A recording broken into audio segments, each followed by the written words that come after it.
अगर ये 6 संकेत मिले तो समझ जाइए आपके घर में भूत प्रेत का वास है। गरुड़ पुराण। दोस्तों, गरुड़ पुराण के प्रेत कल्प में भगवान कृष्ण ने गरुड़ जी को मृत्यु से जुड़ी कई रहस्यमयी बातें बताई हैं। जैसे कि अगर आपके घर में कुछ आश्चर्यजनक संकेत दिखाई देते हैं तो आपके घर में किसी बुरी शक्ति का डेरा है या किसी प्रेत आत्मा ने आपके घर में जगह बना ली है, जिसके संकेत सबसे ज्यादा खतरनाक होते हैं। जी हाँ, कई लोग तो इन संकेतों को मात्र एक संयोग समझकर अनदेखा कर देते हैं, लेकिन ऐसे में आगे चलकर उन्हें कई भयानक मुसीबतों का सामना करना पड़ सकता है। सबसे पहले, घर में जब कोई बुरी शक्ति या भूत प्रेत प्रवेश करता है तो घर में मुसीबतों का पहाड़ टूट पड़ता है। घर में रखा पैसा अचानक से बीमारियों या किसी अन्य चीज पर लगातार खर्च होने लगता है। ऐसे में आपको समझ लेना चाहिए कि आपके घर में किसी न किसी बुरी शक्ति का वास जरूर है।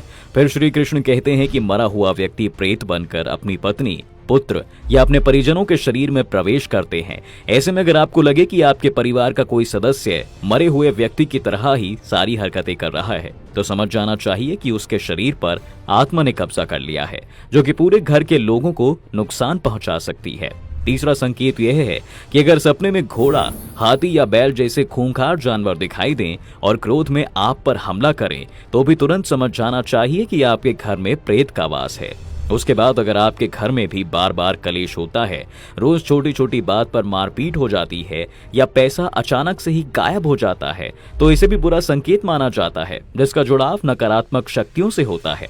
पांचवा संकेत यह है, अगर कोई व्यक्ति सोकर उठने के बाद खुद को बिस्तर पर विपरीत परिस्थिति में देखता है या अपने हाथ व पैरों को उल्टा मुड़ा हुआ देखता है तो आपको समझ जाना चाहिए कि आपके घर में किसी भयंकर प्रेत का वास है, जो किसी की मृत्यु का कारण भी बन सकती है। अंतिम संकेत यह है कि अगर कोई व्यक्ति सपने में खुद को जंजीरों से बंधा हुआ देखता है या अपने परिवार के किसी सदस्य को प्यास से तड़पते हुए देखता है तो ऐसे में समझ जाना चाहिए कि उसके परिवार का जो सदस्य मर गया था वो प्रेत योनि को प्राप्त हुआ है और अब वह उसी के घर में वास करता है। इसके अलावा अगर आपके घर में चमगादड़ आ जाए तो भी समझ जाना चाहिए दोस्तों कि घर में प्रेत बाधा है। फिर घर में गिद्ध का आकार बैठना भी अशुभ संकेत माना जाता है। इस संकेत से यह पता चलता है कि आपके घर में किसी बुरी शक्ति का वास है। साथ ही अगर आपके घर में मकड़ी के जाले बार बार बनते रहते हैं और कितना भी साफ करने के बाद फिर से बन जाते हैं तो इसे भी एक अशुभ संकेत माना जाता है। साथ ही इससे यह पता चलता है कि आपके घर में मां लक्ष्मी का वास नहीं है और ना ही सकारात्मक ऊर्जा है। जी हाँ, अगर ऐसा है तो आपका घर भी नकारात्मक ऊर्जा से भरा हुआ है। दोस्तों, अगर आपको भी ऐसे संकेत मिलें तो तुरंत इसके उपाय कर लेने चाहिए, वरना आपको इसका सबसे बुरा परिणाम देखने को मिल सकता है। भगवान श्री कृष्ण कहते हैं कि अगर किसी व्यक्ति को ऐसे संकेत मिलते हैं तो मनुष्य को प्रेत बाधा दूर करने के लिए गंगा में स्नान करना चाहिए और बेल के वृक्ष में जल चढ़ाना चाहिए। साथ ही घर में हवन करवाने के बाद गरुड़ पुराण का पाठ करवाना चाहिए। इसके अलावा घर से भूत प्रेत व बुरी आत्माओं को दूर करने के लिए हर दिन तुलसी के पत्ते से गंगा जल का छिड़काव करना चाहिए। इससे आपके घर में सकारात्मक ऊर्जा बनती है और धीरे धीरे नकारात्मक ऊर्जा घर से दूर हो जाती है। अब अगर बात भूत प्रेत के भोजन के बारे में की जाए तो दोस्तों आपको बता दें कि वे हमारी तरह भोजन नहीं करते।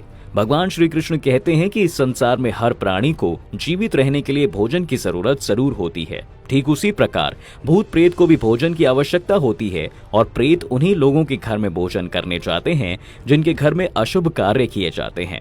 गरुड़ पुराण के अनुसार प्रेत ऐसी वस्तुओं को खाते हैं जिसकी सभी लोग निंदा करते हैं। वे व्यक्ति के शरीर से निकले हुए मलमूत्र और बाकी तरह की गंदी चीजों का सेवन भोजन के रूप में करते हैं। इसके अलावा घर में बासी खाना रखने से भी प्रेत आकर्षित होने लगते हैं, इसलिए घर में ज्यादा समय तक बासी खाना नहीं रखना चाहिए। साथ ही घर में थूकना भी अशुभ माना जाता है, क्योंकि ये भी प्रेतों का भोजन होता है। जी हाँ, ऐसे में घरों में थूकने से प्रेत तुरंत घर में प्रवेश कर जाते हैं।